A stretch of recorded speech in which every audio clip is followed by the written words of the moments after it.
ұшаққа тіркелдіңіз бе? Қайырлы күн. Сіз осы рейспен ұшасыз ба? Иә, менің ұшағым 10:30-да ұшады. Жақсы.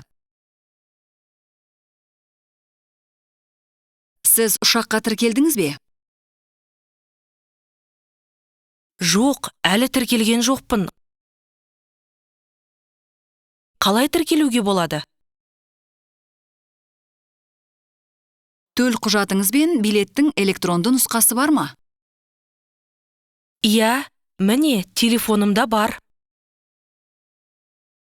Онда сізге алдымен тіркеуден өту керек.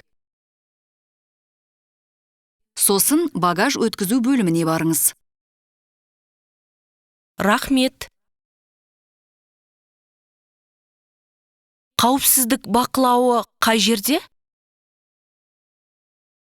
Тіркеуден өткен соң, екінші қабатқа көтеріліңіз. Түсіндім, көп рахмет. Сапарыңыз сәтті болсын.